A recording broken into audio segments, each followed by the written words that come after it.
Hello and welcome to a Pilates video looking at pelvic stability. We'll be working in the neutral spine position and engaging the core muscles to support the pelvis and the spine through the waist and the upper back. And then we'll be challenging the core muscles to hold the pelvis in position by changing our leg positions so that the pelvis has to resist tipping to the right side or to the left side. Let's come down onto the mat. Just going to roll down through the spine, letting it lengthen out as we come through. You can always lift the hips and then bring the pelvis back to the mat, balancing the weight out right side, left side, lifting up through the ribs and lengthening the waist out of the hips, bringing the ribs down, balancing out right side, left side. Let's support the head and lengthen the neck from between the shoulder blades through to the crown of the head, letting the weight of the head center on the mat.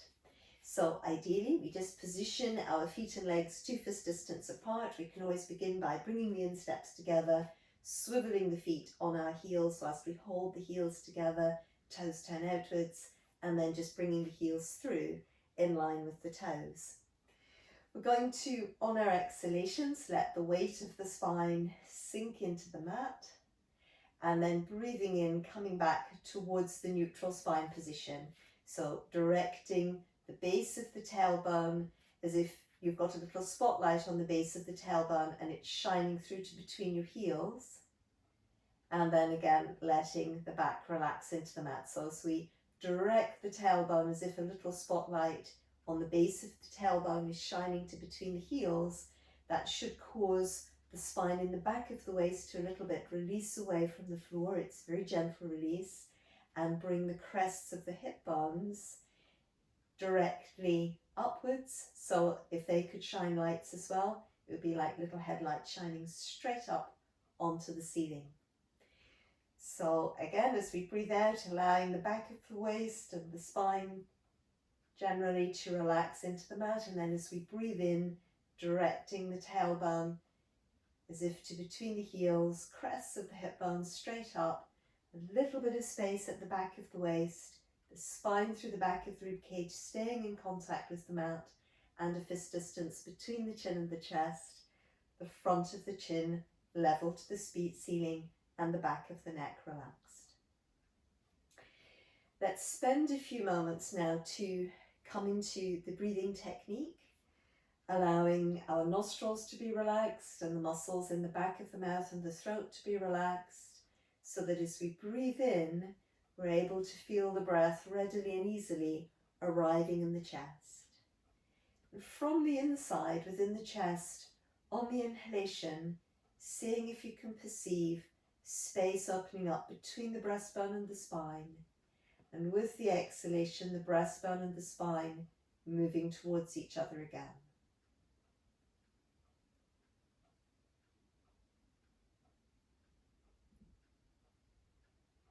And gradually, as you begin the next breath, letting the focus change to the sides of the chest. As you breathe in, seeing if it's possible to feel your breath move out towards the right side and the left side, out behind the collarbones, out into the ribs beneath the shoulder joints, out into the floating ribs.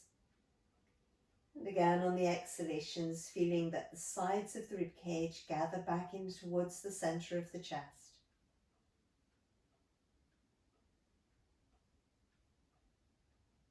Just going to allow the sense of breathing quite wide in the chest to come right down into the floating ribs.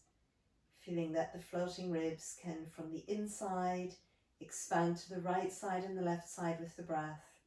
And also that we're able to bring the breath back into the depth of the floating ribs beneath us. With the exhalations, now beginning to think about the breath leaving the body from the top of the breath. So you're breathing out through the nostrils, then the back of the mouth, the throat, upper chest, mid-chest, depth of chest.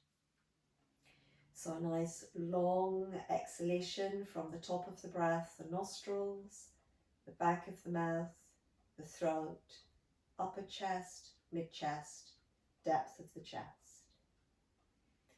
When the breath leaves the body in this long, slow stream like this, you may be able to feel on the exhalations that your rib cage gently engages in the muscles around the rib cage, cause the chest to gently engage in towards your spine at the back and the sides and the front.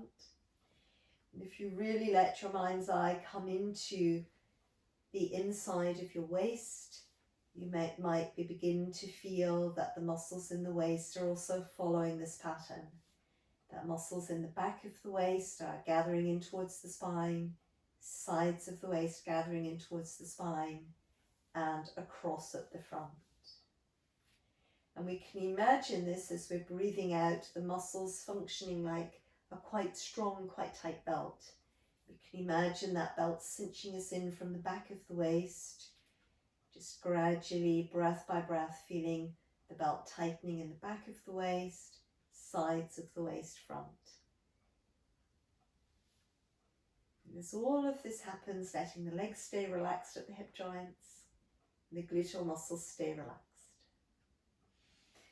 Now, if you're working very strongly in the muscles around your waist, your belt is very, very tight, just keep working on a nice deep engagement of the muscles at the waist, but allow the strength to relax back. So you still keep working deep in and down, that last layer of muscles you can influence before the internal organs, before the spine, but just about 3/4 of your maximum strength, not all of your strength.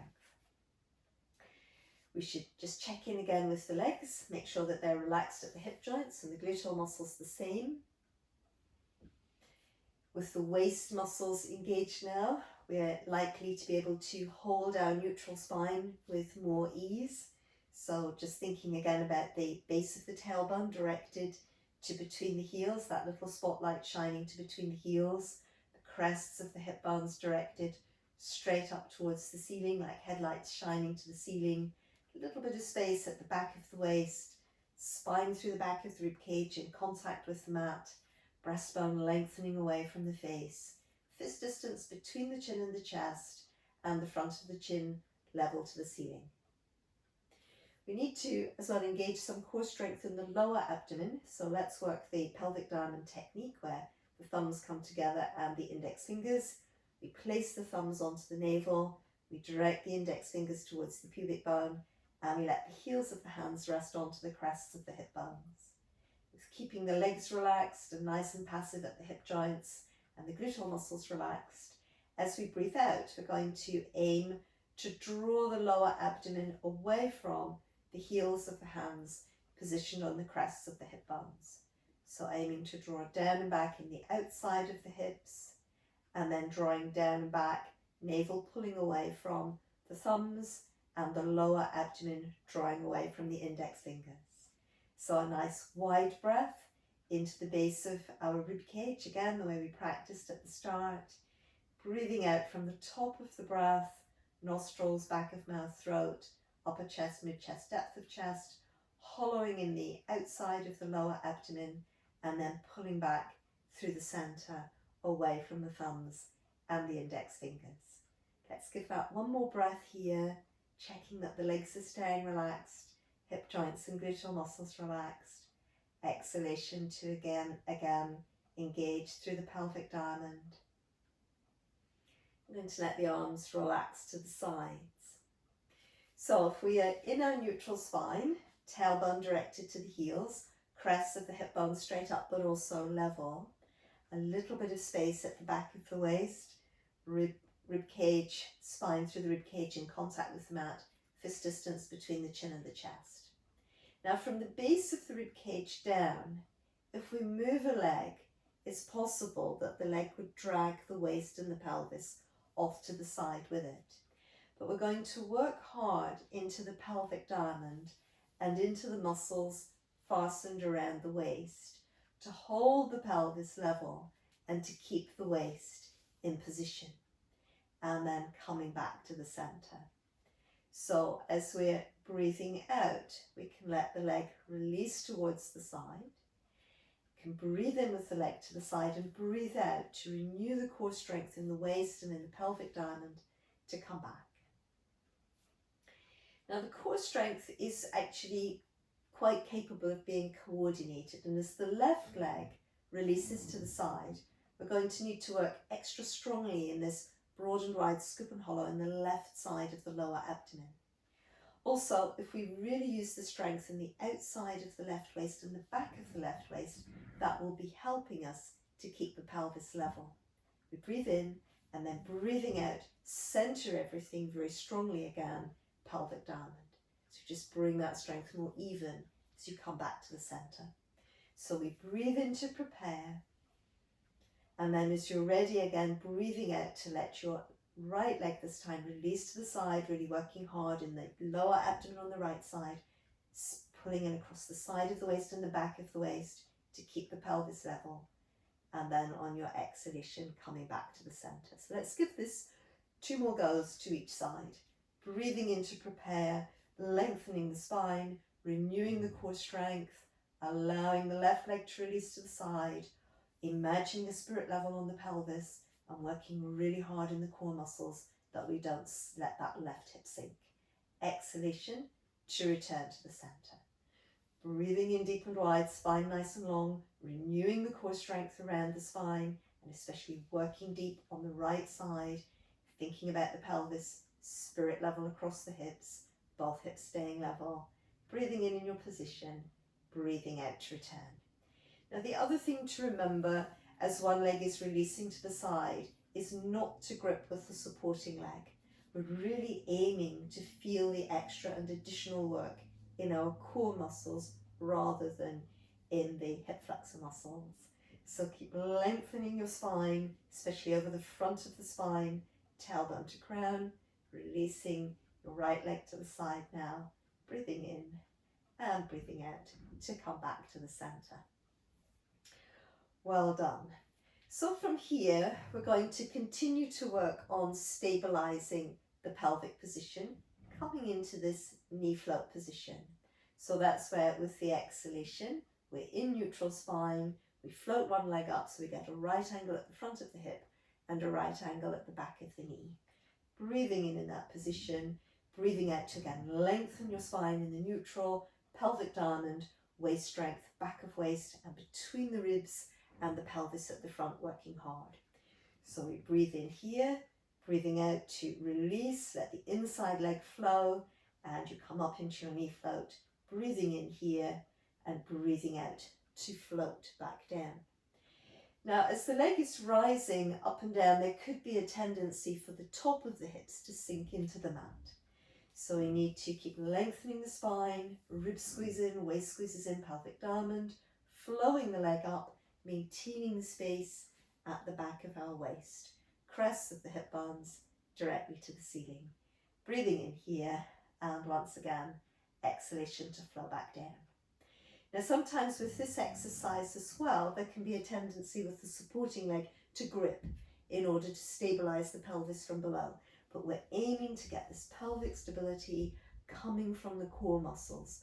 So lower abdominal strength, broad and wide to the crests of the hip bones, back of the waist working, between the ribs and the pelvis working hard as well. So as the leg comes up each time, just checking that the lower abdomen is staying engaged down and back, avoiding any doming. You can always just test it, check it with your fingertips there. So breathing out, knee float again, and once again, breathing out to return.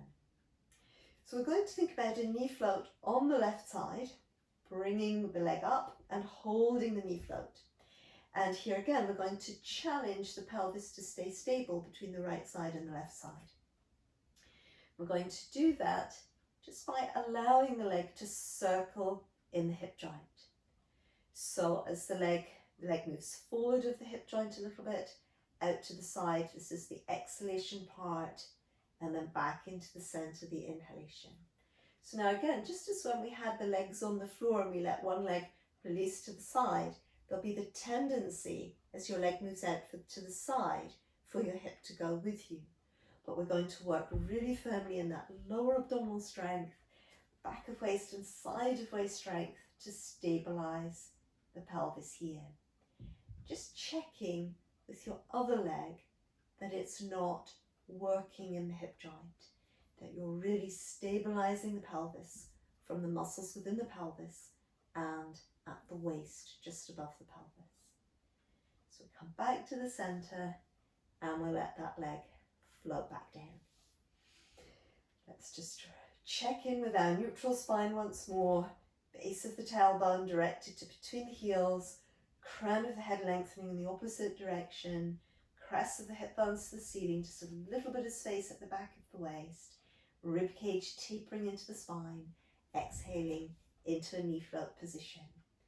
So once again on this side, preparing for that extra work as the leg flows out towards the side, breathing in, it comes center, and then again flows out to the side. And you're just aiming for the knee to move away from the hip joint a little bit, so again that could cause the back to arch. So just keeping an eye on that, working very hard between the ribs and the pelvis, and now working really hard outside abdomen, back of waist, sides of waist, and flowing through. Pretty much aiming for a circular action, slightly tricky. And again, the leg that's remaining on the floor, keeping it passive and quiet. So last circling action here. And once again, we come back and floating the leg back down. So let's just hug the legs in and releasing the lower back, releasing the hip joints, and the hip flexors do work a bit on these exercises. And then we're going to try one more exercise. Well, it's a combination exercise to work on our pelvic stability in this video. So just lengthening out between the tailbone and the crown again, setting up our neutral spine position. Our pelvic diamond working, imaginary belt fastening, cinching us into the back of the waist, rib cage tapering into the spine, breastbone lengthening away from the face. And this exercise is going to be a combination exercise. So first of all, it will involve the double knee float. So that's as we breathe out, the left knee is going to float up, breathe in to prepare, and as you breathe out, engaging your core strength extra firmly to float the right leg through. Breathing in here, and then as you're ready, let's release the right leg back down, and same exhalation, release the left leg back down.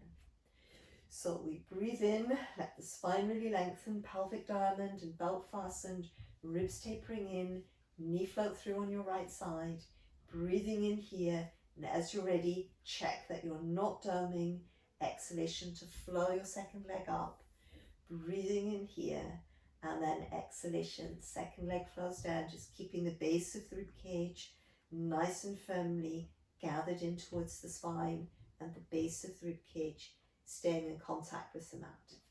So let's just practice the knee float once more in full to both sides. So we breathe out, we're going to float the left leg up. Now if it feels really strong and the second leg's coming up, then keep the back of your waist engaging into the spine, but let the small of the back depress into the mat a little, so that as your second leg comes up, you're not arching in the small of the back or doming in the lower abdomen.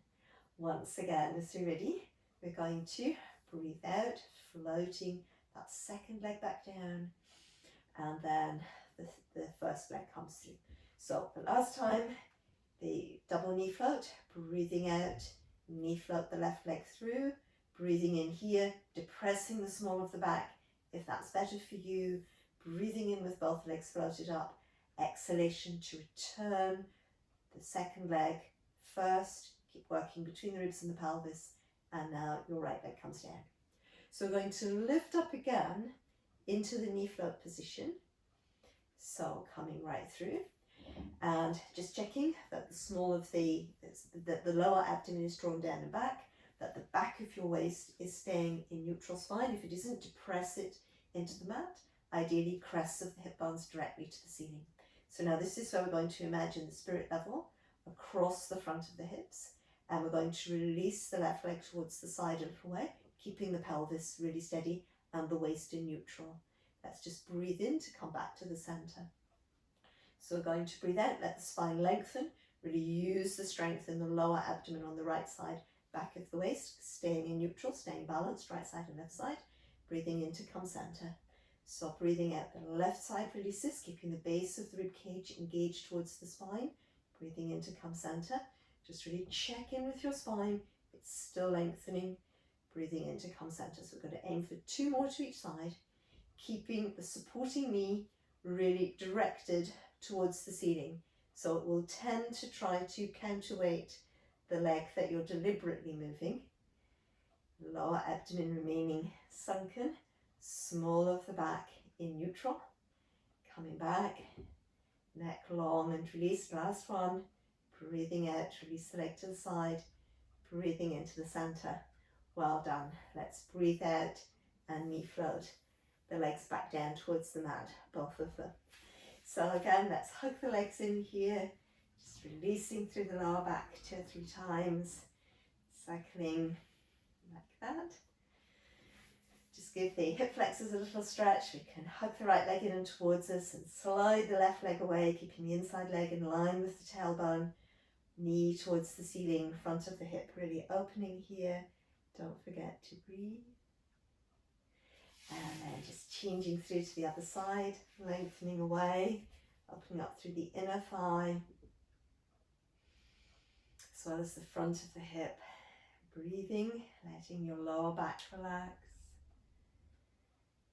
And then again, both legs going away. Just a nice long stretch here, full body stretch, opening the front of the body.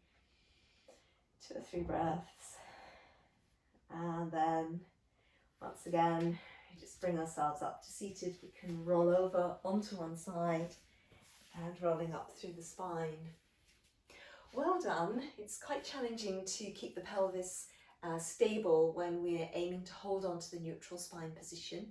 If any of the basics of Pilates were hard to follow or hard to understand, I do have an introduction to Pilates series of videos which explains neutral spine, fastening the imaginary belt, pelvic diamond, etc.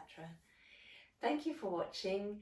Please subscribe if you haven't already. It lets you know when I'm uploading new videos.